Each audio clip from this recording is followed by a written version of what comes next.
Welcome to the Joys of Binge Reading, the show for anyone who ever got to the end of a great book and wanted to read the next instalment.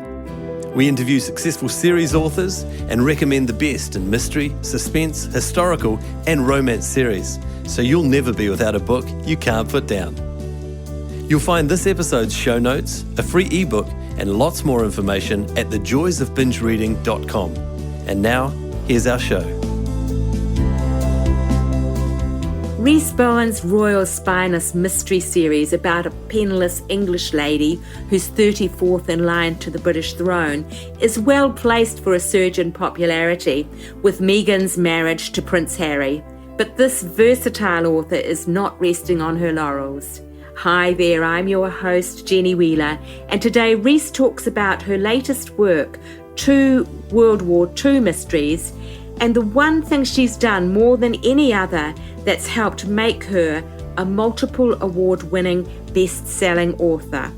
But before we talk to Rhys, just a reminder, the show notes for this binge reading episode can be found on the website thejoysofbingereading.com.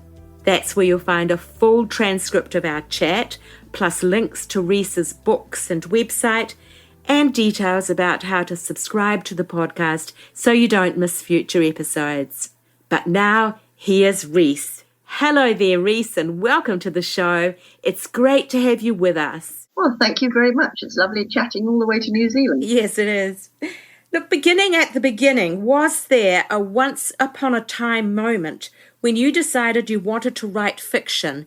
And if so, what was it? Well, if there was, I can't remember it because apparently my mother says that I started writing when I was 4. So since then, I made up stories for myself. I told stories to my brother. In my teens, I really wanted to be a movie star. And so I wrote scripts for myself in which I was always the tragic heroine, and everybody cried at the end of it as she either died or took the veil and went into the convent or something.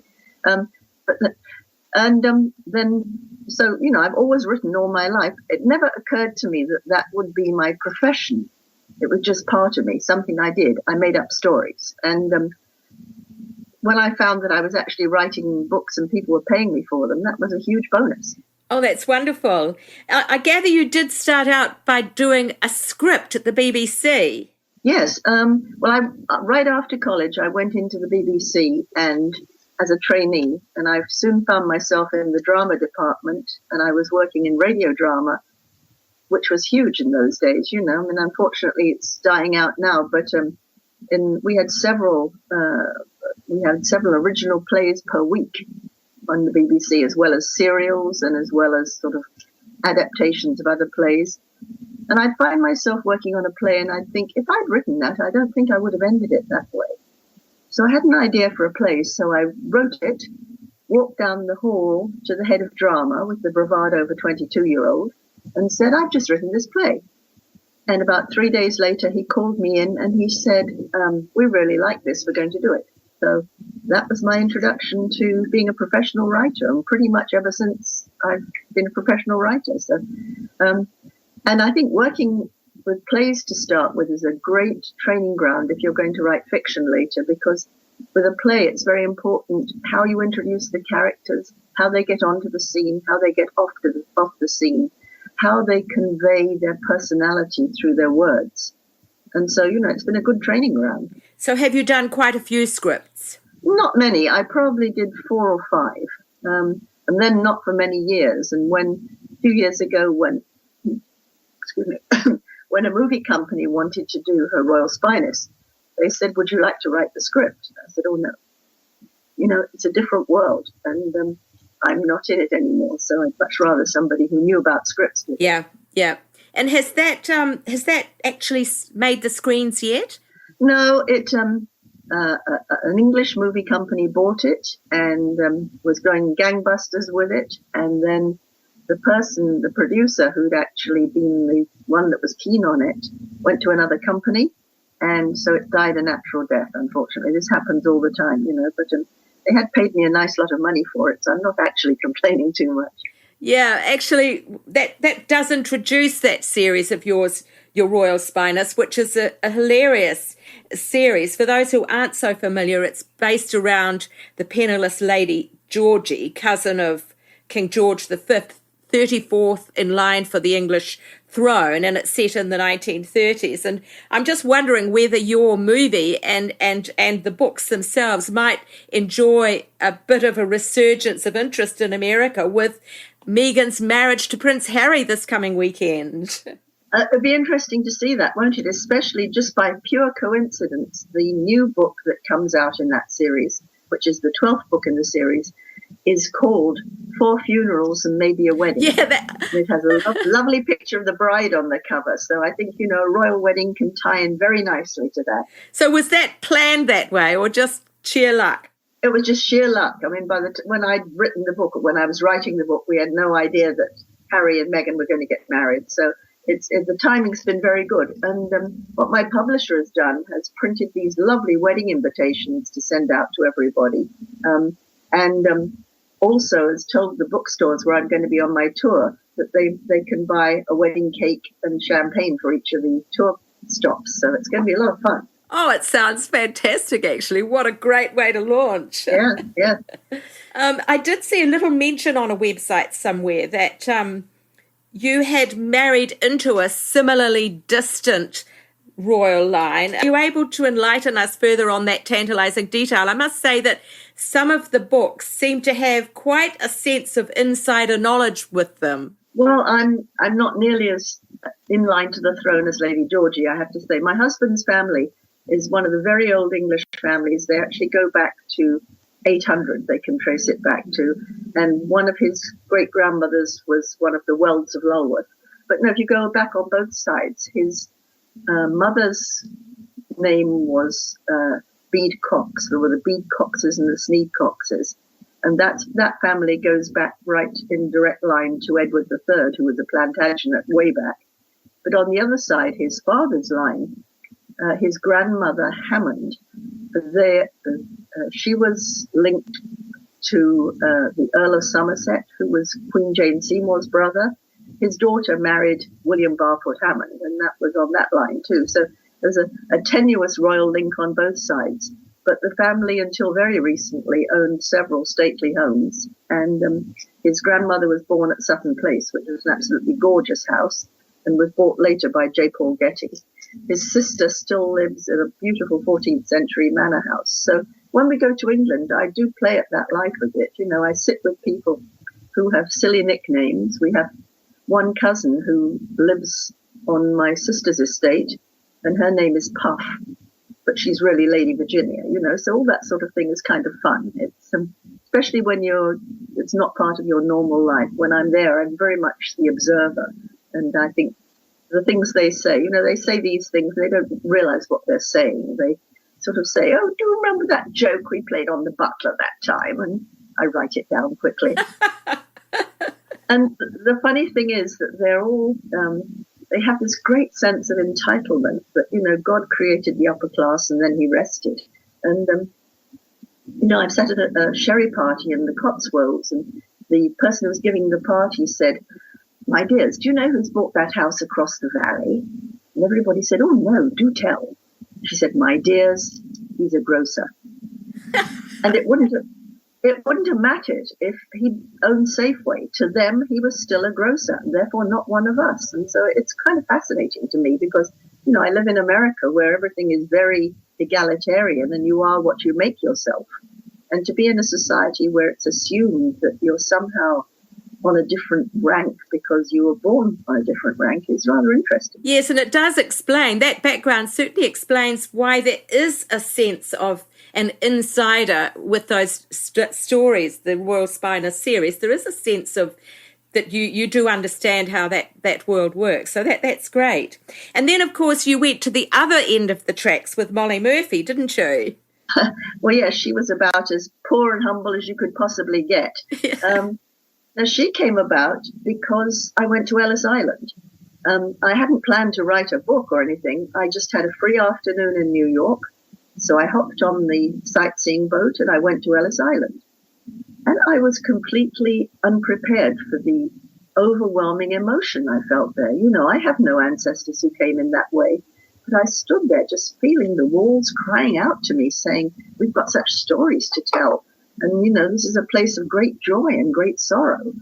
And so and then standing there, you stand on Ellis Island and you look across at the Manhattan skyline and you realize that people could have been that close to America, but never allowed to take that final step because they were not going to be allowed to be admitted. And I thought to myself, well, this is really the ultimate locked room mystery. And so I thought, who would I like to send here? And I thought, well, I know the Irish very well because my husband's family, part of it is Irish, linked to the Earl of Dunraven, is Irish aristocracy.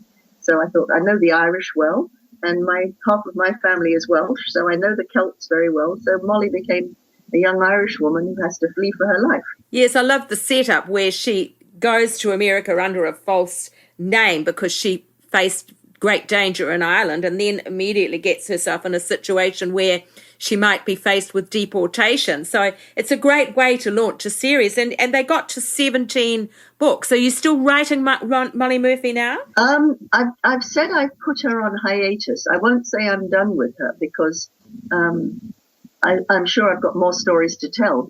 The big problem is Molly is now married. She has a child. And you have to ask yourself, if I was responsible for a young child, when would I put myself in harm's way? And under what circumstances would I do anything like that? And so it becomes more of a challenge to think of instances when she actually would go out and investigate or else, help someone else with an investigation. So I probably will come back to her at least in maybe a novella or a short story. But the nice thing is that I'm writing some standalones that are very different from each other, and I have the chance to pretty much write what I want to. Now, I love my series. Series are great because you build up a fan base, and those fans really look forward to the next book in the series, and they know all the characters. They always say, I love Georgie, I love Queenie. They look forward to going back into that world again, and I do too when I write it. But having the chance to write things that are not part of that world, that's a huge gift as well. Yes, actually. Well, that's a great way to introduce your most recent two books. And although, as you say, they are standalones, but they kind of work as a series because they're both set in World War II. So there is a feeling of a similar time and place in Fairlie Field and The Tuscan Child. They're both winning awards, and I must say that we haven't mentioned this yet, but along the way you've collected lots and lots of nominations and awards for pretty well all of the series. But what made you decide to move into World War II? Well, I think I've always been fascinated with World War II because I was born towards the end of it. I don't remember anything except sirens. I do remember sirens. But my whole family was touched by it for years. My father came back from the army. Various uncles came back. Everybody, we were still rationed in England until 1953. So I grew up with rationing. And everywhere you walked in London, at least, there would be bomb sites. And those really weren't cleared until the late 50s or early 60s. So we were very conscious of the war and what had happened. And then I came to realize it was the last time when you had a clear sense of good versus evil. Any war or any confrontation we've had since then has been so tinged with grey. Vietnam, Iraq, are we doing the right thing? Are we doing the wrong thing? Whereas World War II, everybody knew we must stop evil before it swallows the world. Everybody was prepared to do their part, however small it was, and everybody had this great sense of purpose and this great sense of we're all in this together, let's beat them. And so it was a great time to write about because heightened emotions and heightened fears and bombings and starvation, all these things, add to any sort of emotion in a story. And then I was surprised when I found out, because I'm writing the Royal Spyness series, and I've read an awful lot on King Edward VIII, who later became the Duke of Windsor. And then I read that he was a huge fan of Hitler, and that Hitler was planning to use him as a puppet king. That's why they sent him off to the Bahamas, because the Bahamas is just off the coast of America, and they obviously could patrol very well with submarines and keep him safe. But no, Hitler would like to have taken him, put him as a puppet king in England. And then I read that there was a whole group of aristocrats who wanted to aid Germany. It wasn't that they were pro-German. They felt that Germany and England had a lot in common. But their aims in many ways were altruistic. They thought England couldn't possibly win. And they thought that if they stopped the war now and stopped an invasion, that Britain would be safe and Hitler would be nice to Britain, and that all of the beautiful monuments would no longer be bombed, because at that stage Hitler was bombing cathedrals and every lovely sort of monument.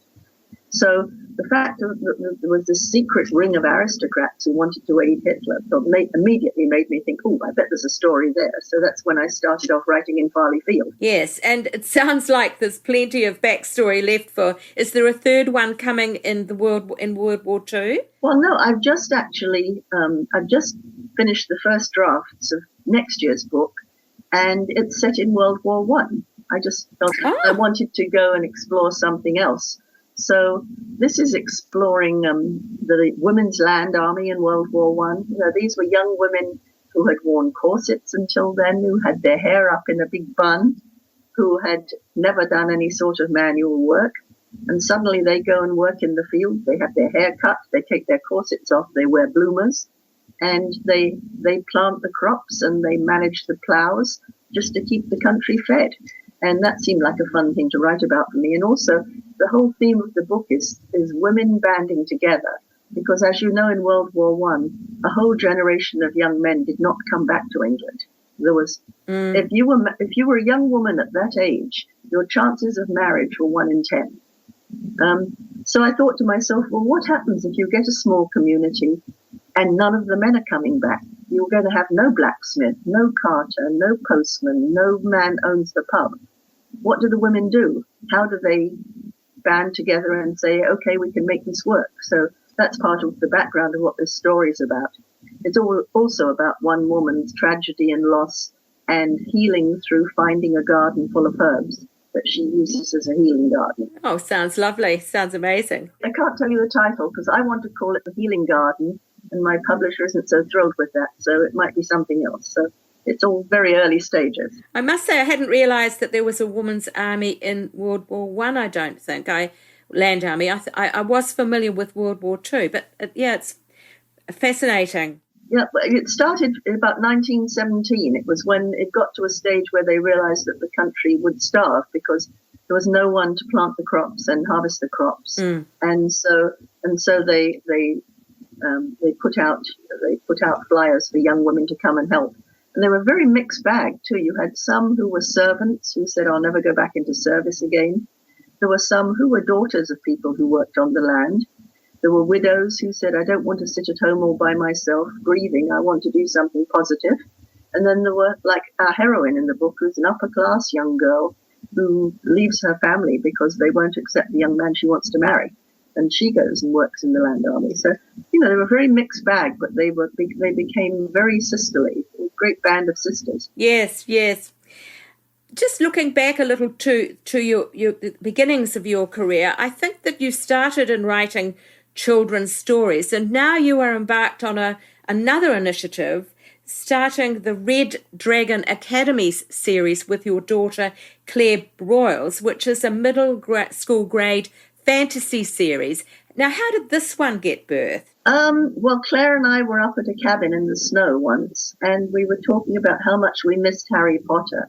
And we sort of started talking about, I'd like to do a series set in Wales because, obviously it's where my mother's family comes from. And I'd taken Claire to see Conway Castle and Carnarvon Castle and things. And we said, wouldn't it be interesting if there was a parallel universe there? And we started talking about it. And we realized that we've got a story. The big problem is we're both so busy. We've done that first book. We have a second book planned. We have never found the time to write it. She's incredibly busy doing about 4 jobs as well as having children, and I'm writing 2 books a year, and last year I did 3 books and said never again. So I don't know when we're going to get back to it, which is a shame because we had such fun doing the first one. We would take parts of it, and she'd say, well, I'd like to handle the scene that takes place in such and such, and then I'd go ahead and then we'd swap scenes. And actually, when you read it now, I can't tell which bits were hers and which were mine. It worked very well. Yeah. Oh, that's great.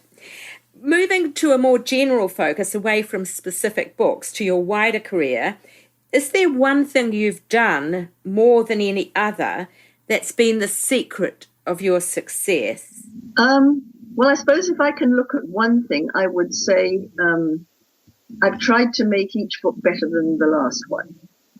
If you write a series, the publisher are very happy if you turn in the same book over and over and over. But each time I've tried to make it a better book, and I've tried to do something. I've tried to stretch the limits and to do something that's outside of the box a bit with each book. And so I think that's something that I'm proud of. That I do get lots of reviews that say, "Oh, this is your best book yet," each time, and I think, well, that's nice to know that I am still raising the bar each time. I guess it keeps it interesting for you as well, too, doesn't it? Oh yeah, I mean, I could turn out a Royal Spyness book in which, something happens and she goes to meet the Queen and then there's a body, etc. I could do that every single time and it would be quite amusing. But I like to send her to different places. I like to tackle things that are slightly different and difficult. Like in some of the last books in the Royal Spyness series, we've had a friend, Belinda, who has become pregnant and had to decide whether to have an abortion or not. And, things that really would have affected young girls at that time. Yeah, that's great. Look, later, I wondered actually when we were talking about The Tuscan Child, whether that had partly been inspired by your visiting Italy, because I noticed that later this month you are actually holding a writing workshop in Tuscany, and it's the second time you've done this, I think. That sounds absolutely marvellous. But tell us a little bit about how that came about. Oh, well, yeah, that came about, so just over 2 years ago. Two professors from Arizona State University who run a summer program in Italy came to me and said, "We were wondering whether you possibly might have time to teach a writing workshop in a lovely old farmhouse now turned into a hotel in Chianti in Tuscany. And it has a swimming pool and beautiful grounds. And, of course, we have lovely meals and we go wine tasting and we go on tours. And would you possibly have time to do this?" And I went, let me think. Yes, I do think I'd have time. So I did it, and it really was lovely. And the last group bonded very well, and we had a lovely time together. And I'm going back in 2 weeks. And this time it'll be interesting because last time it was all women. And this time there are 3 men signed up as well. One of them's coming from Singapore or Hong Kong, I think. So, all over and both men and women. So it will be a different dynamic, but it should be a lot of fun. It really is. It's a beautiful setting because it's an old farmhouse. So you still have like the big brick oven where they used to bake the bread and things like that. But the rooms are, have very nice modern bathrooms now. And there's a swimming pool. And it's just outside a delightful little town where we walk for some of our special dinners. So it really is. It's very nice. And the writing tuition, is it focused on the mystery genre? It was last time. I think that this time I've called it Novel in a Week, which is a rather ambitious thing to call it. But I wanted people who had always thought they wanted to write a novel, or people who got started on a novel and then floundered and thought, I don't know where to go now. So it's going to be a lot on how I get my idea, from idea to premise to plot and structure. Sounds fascinating. At the end of a 10-day course, hopefully these people could go home and say, right, now I really can tackle this because I know where I'm going. So that's what I want to do. And if they're all in the mystery genre, then we will focus more on mysteries. If not, we will just focus on the novel, because essentially every novel that you write is a mystery because you want to know what happens next. So, I think I'm looking forward to it a lot. It will be a lot of fun. And you asked about The Tuscan Child, which is the book that I've just written this year. Which incidentally is coming up to selling 200,000 copies so far. So that's pretty nice too. I knew I wanted to write that when we went the last time. I've been to Tuscany several times before, and I thought it would be a lot of fun to set a book in 2 time periods and to have 2 stories running parallel. When you learn a little bit in one story, which aids you in the other story until you get to the end and then they come together. So that's what I wanted to do. So I knew when I was in Tuscany that I was going to be an observer. And everywhere I went, I thought, okay, how do you make this pasta? And what's the ingredient in this sauce? And what does that smell like? And what's blooming on that fence? And when are the vines ready to be picked? All these things. All the time I was making notes on because I knew I wanted them in a book. So it was very helpful. It sounds wonderful. Look, no less a writer than Louise Penny has described you as one of the best fiction writers of the day, which must have left a little glow in your heart when you read that. Do you think that critics perhaps underestimate humorous mysteries, the sort of genre fiction that you write, because you make it seem so effortless that it's perhaps easy to underestimate the amount of dedication and skill that goes into it? Well, first of all, Louise Penny is very kind. She's actually a very close friend of mine. In fact, I'm going to be seeing her in about 10 days in England, and we're going to have fun there before I go to Italy. I think you're quite right that the cozier mystery has never been taken seriously. I was nominated, In Farley Field was nominated for an Edgar this year, which was really wonderful because the Edgars are normally all men and all very dark. For some reason, people seem to think that the darker something is, the more valuable and the more literary it is, and I don't understand that, because I've always felt what Agatha Christie said, which was, you expect to find evil and violence in the back streets of a city, but when something rocks the foundation of a small community, St Mary Mead, then everybody's values are shaken to their core. And it's something really horrible and unexpected that someone within a community like a small village could be violent, could be a killer. So I think, our books are much more valid. They're much more true to real life, I think, in many ways. Yes, yeah. Look, turning to Rhys as a reader, the series is called The Joys of Binge Reading, and we focus on people who've either written a lot of books or done series books. Mm-hmm. Have you got any favourites that you binge read yourself? Oh, my goodness. You saw the stacks of things in my room, in the various rooms in the house, and my to-be-read piles. The strange thing is that the ones I'm going to tell you are all close friends of mine. Obviously, Louise Penny, I think her books are magnificent. I'm up to date, and I've just gone back and started rereading Still Life the other day because I couldn't quite remember all the details. She is able, I think, when you look at her, and we were talking about people not taking cozy mysteries as seriously. She's one who, she writes about a small town in Quebec full of quirky people, a village green, a little bistro, a woman with a duck. She writes about all these quirky, cozy things. And yet she debuts number one on the New York Times every time, which says something. It says that the average reader wants a place where they feel safe. Yeah. And that's what Three Pines does. And her books always deal with moral grayness, as opposed to awful villains. You can everyone in her books, from the villain to the hero, you can see real people in them. I think that's why they're so popular. So Louise is one. Another one who's a close friend of mine is Deborah Crombie. I love her series. I've followed it since the beginning. Actually, I followed it way before I knew her. I was reading those books, and then when I met her, that was an added bonus. She has Inspector Kincaid and Gemma James in London, and there's, I think, 70, or a lot of those books now anyway, but they're police procedurals, but a lot of character and a lot of, again, moral ambiguity in them. And then a third friend of mine who I really have to read all the time, who writes fairly similarly to mine, is Jacqueline Winspear and her Maisie Dobbs series. Oh, yes. Set in the 1930s, a woman detective in the 1930s who still bears the scars of World War I too, I think. I find those books fascinating. Oh, that sounds wonderful. Look, circling around from the beginning to the end, at this stage in your career, if you were doing it all again, what would you change, if anything? Well, I certainly wouldn't change where I am now. I mean, when you think my first book in mysteries, which was Evans Above, had a print run of 2,500, and probably, was put in a few libraries, and that was it. And that really, without much publisher backing or help, I have come to this stage where I've won 18 awards to date, and I sell an awful lot of books. So, it's a very satisfying place to be.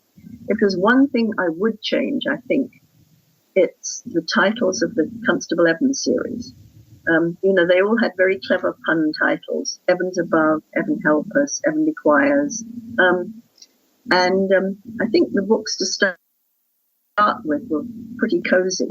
But as the series went on, they started tackling more difficult subjects. I had one of the books in which there was a Pakistani family and the terrorism threat and things.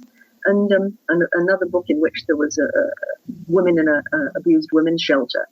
And I think by having those very clever punny titles, I probably kept away a lot of serious readers who might have enjoyed the books. And maybe some of the people who picked them up for the punny title would have said, well, this isn't really funny and light. It's really quite serious. So I don't think I did the stories a real service by those titles. Sure, yes. What is next for Rhys as a writer? You've mentioned your World War I project. Any other new projects under development, or what have you got ahead? I've got to start as soon as I come back from the Tuscany trip. I've got to start writing the next Royal Spyness. And obviously, if the one before is called 4 Funerals and Maybe a Wedding, we are to hope that there's a wedding at the end of that book. And so I'm already planning ahead to the honeymoon in the next book. And I asked readers on my Facebook page, well, where do you think they should go for their honeymoon? And I had suggestions for literally everywhere in the world, including places like Bhutan. And I'm not going to take them to Bhutan because I haven't been there and I have to go and do research. So I'm thinking of taking them to Kenya, to the Happy Valley, where, there was that community of upper-class aristocratic English people who lived this very, very naughty life with drugs and sex and everything. And I thought it'd be rather fun to put Georgie in the middle of them, Georgie who's so innocent and who has led such a sheltered life. And, what on earth is going on here? Why is everybody changing bedrooms all the time? So I think that's great. Quite a fun book. Do you always like to go to the places that you're writing about? I do, yeah. Kenya would be the exception because I have wanted to go on a safari for a long, long time and I haven't managed to do it yet.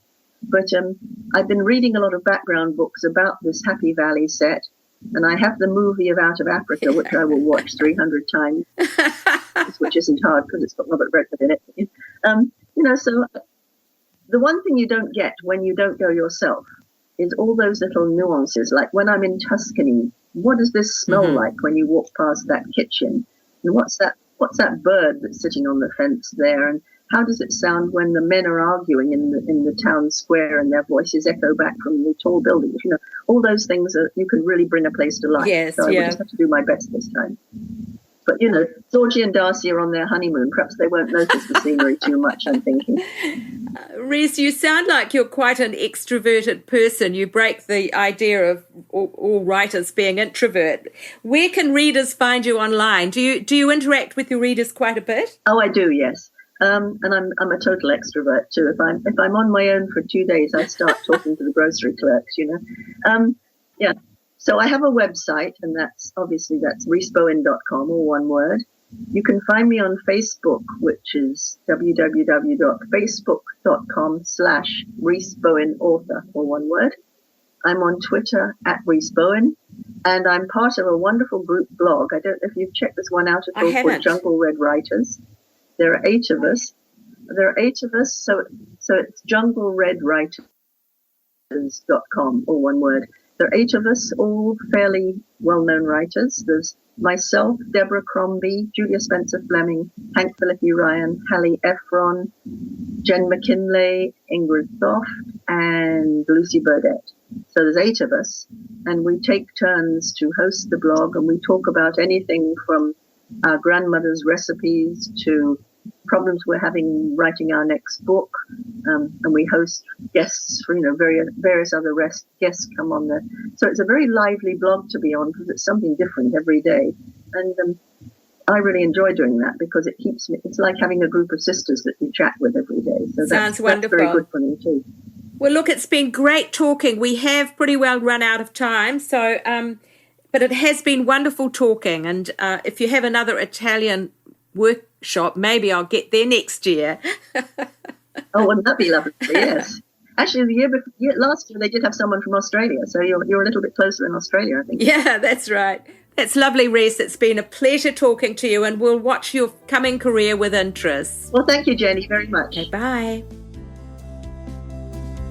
Thanks for listening to the Joys of Binge Reading podcast. You can find all the details and links for this episode at www.thejoysofbingereading.com. We'd love to hear your comments and suggestions for who you'd like us to interview next. And if you enjoyed the show, take a moment to subscribe on iTunes or a similar provider so you won't miss out on future guests. Thanks for joining us, and happy reading. The Joys of Binge Reading podcast is put together with fantastic technical help from Dan Cotton and Abe Raffles. Dan is an experienced sound and video engineer who's ready and available to help you with your next project. Seek him out at dcaudioservices@gmail.com.